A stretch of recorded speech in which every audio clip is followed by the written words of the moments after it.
Good morning, good afternoon, good evening, depending on when you're watching this video. My name is Jomiojo Dia and I'm going to be the host interviewing our Supreme School members on the first ISA project, Mental Health and Awareness. Stay tuned, make sure you sit back and enjoy. Thank you. Okay, I'm back and we have a very important guest today. She's going to be introducing herself. Hi, my name is Bisola Erele. I am a trained counselor and I'm the Vice Principal Pastoral of Supreme Education Foundation School. So your first question is, does this school have any policies that support students' mental well-being? We have the policy that supports the students and the staff mental health well-being.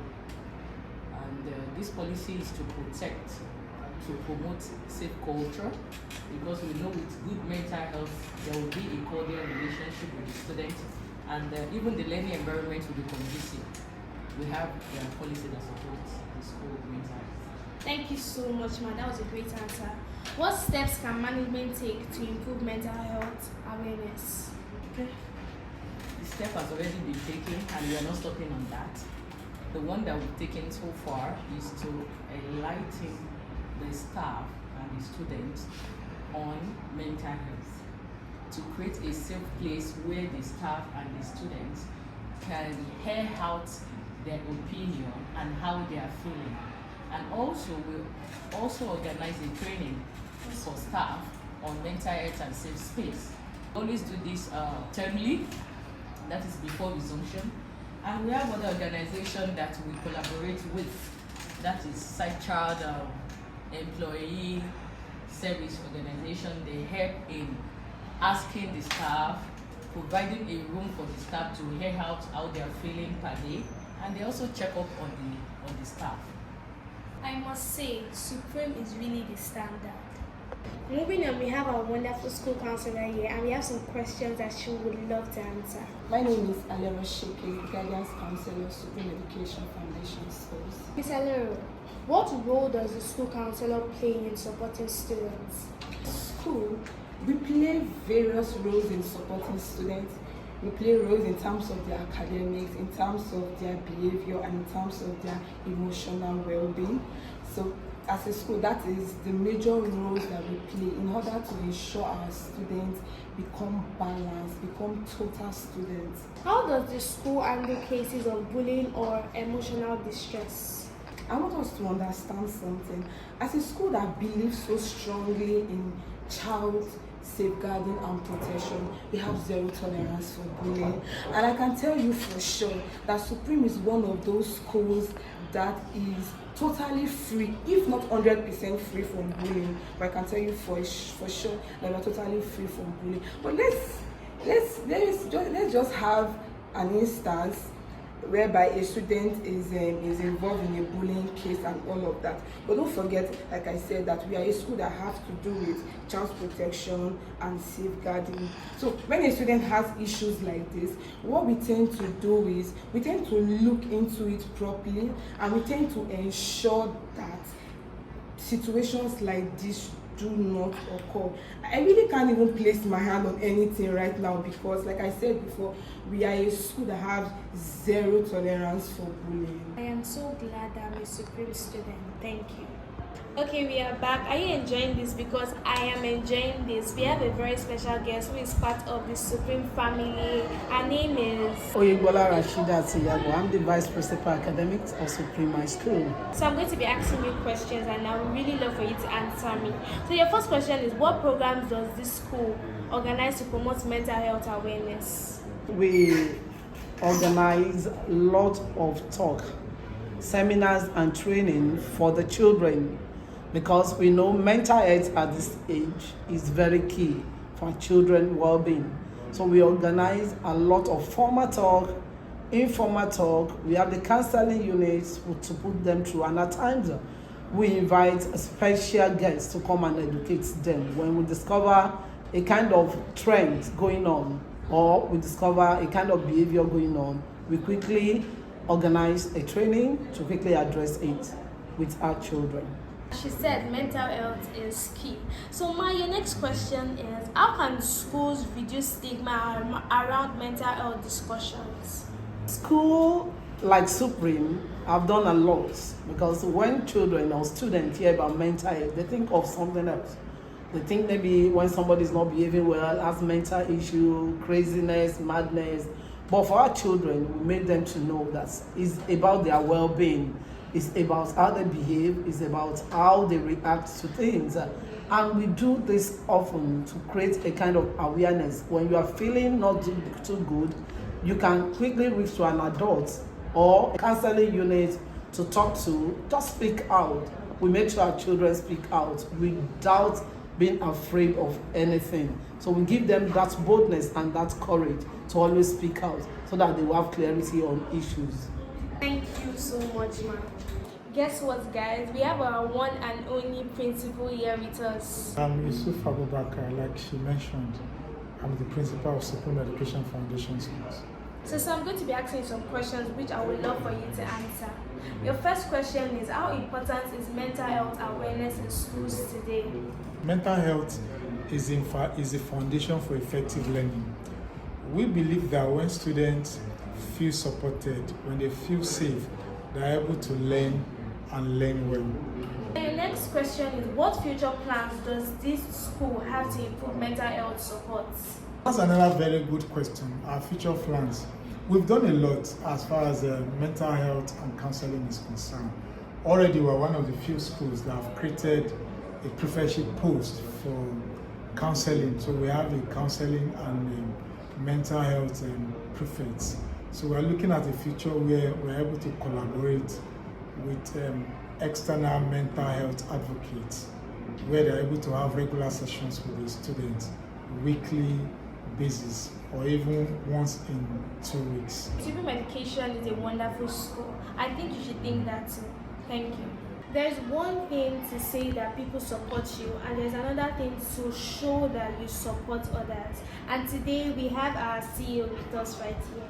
Hello, my name is Olubu Koladewi, and I'm the CEO of this great citadel of education, Supreme Education Foundation Schools.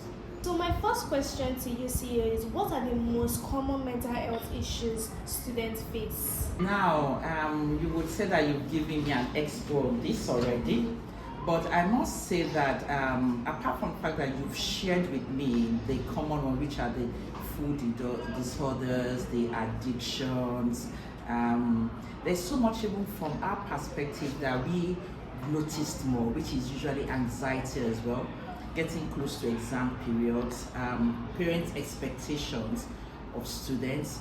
We believe those are one of the things that do causes mental disorders. So Ma, how does this school support students experiencing emotional challenges? I think the first thing is awareness. Once you know you have a problem, then you know how to deal with it. We have a very good pastoral unit in the school that helps with the students. I believe that they're doing a fantastic job, if you agree with me.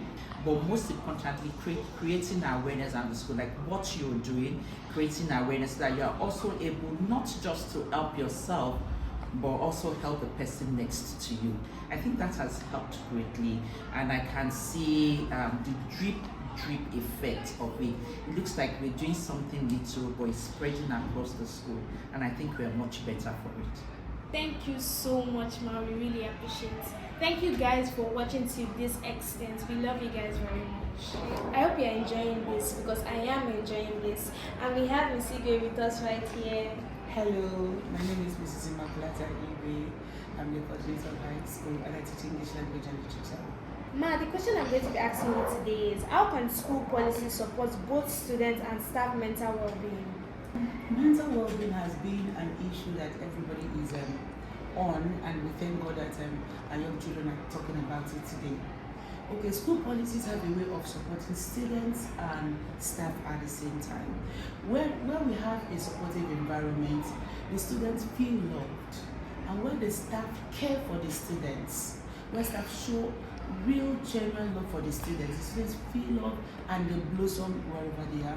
And when the school also has policies that support teachers, like when they send us for training, when we have medical health that we can access easily without making payments, we see that the staff members are happy, and the happy staff member will make students happy. And when students feel supported and loved, of course we know that child will blossom. So at Supreme, the policies we have support both staff and students. So wonderful. Now, my next question is, do parents collaborate with the school on mental health issues? At Supreme, we work hand in hand with our parents to make sure that our students are happy and healthy. Okay, we've seen the parents coming to school to say, Missy, could you talk to my daughter? I've tried talking to her. She has not responded. Probably when you use your teacher mechanisms, he or she will open up. And we also work hand in hand with them. When we discover that something is happening to a child and we cannot put our fingers to it, we quickly reach out to parents and say, we noticed this, could you have a closer talk with this child? And so you could see that we are working hand in hand to make sure that our students are mentally well. I must say, I really enjoyed this. Miss Igwe, you did very well. Thank you. Thank you, students. Wow, it has been an excellent journey. I'm really grateful that I am part of this. And our last but not the least interview for today is... My name is Olubumi Akinyemi. I am the coordinator of Middle School. Thank you so much, ma'am. Good afternoon, ma'am. The first question is, how can schools balance academic performance and students' well-being? Student well-being is very important. As a matter of fact, it's more important because when you're not in the right frame of mind, you probably will not exhibit the right behavior in school, and behavior, of course, translates to whatever you're doing in school, right or wrong. And most of the time, we see behavior as communication. Children communicate in different ways, positive or negative, depending on what they are being through, depending on what they are going through, depending on their state of mind and their environment at that time. How can school balance this? Number one, as a school, you need to connect. Connection comes first. Now, if you're able to connect as a school, as an educator, then you understand how that child is feeling, why the child is reacting the way the child is reacting, and how you can come in to help as an adult, as an educator, or as a school. For instance, a child who is coming home with family challenges, and this child is not willing to communicate to anybody, is not willing to share with anybody. Such child probably would have assignments undone, classwork not tidy. As an educator, you are not to correct, you are not to see that as oh, it's your fault not to have gotten this well done. You need to connect to be able to find out why that child is not doing all of those things. So the first thing is to connect by calling the child or by going to the child and then ask question, oh, why is this way? And it is fine if the child is not willing to discuss with you. Perhaps the child prefers to speak with another trusted adult. So you leave that line open, and then you find out. So after finding out, offer to help the child. Is there any way I can help you? Are the questions too difficult for you to handle at the moment? Do you need more time? After all that, engage the service of the counselor within the school. Let the counselor be aware that this child, I'm suspecting this child is not balanced emotionally because of these traits that I'm seeing in my class. So with the intervention of the counselor, yes, you are able to balance the mental health of the child, the well-being of the child alongside the academics. And of course, you work hand in hand with the parents as a school. Parents need to know how their children behave in school so that they are also able to play their part. Because there's a part or role for the child to play, there is a role for the student to play, there is a role for school to play.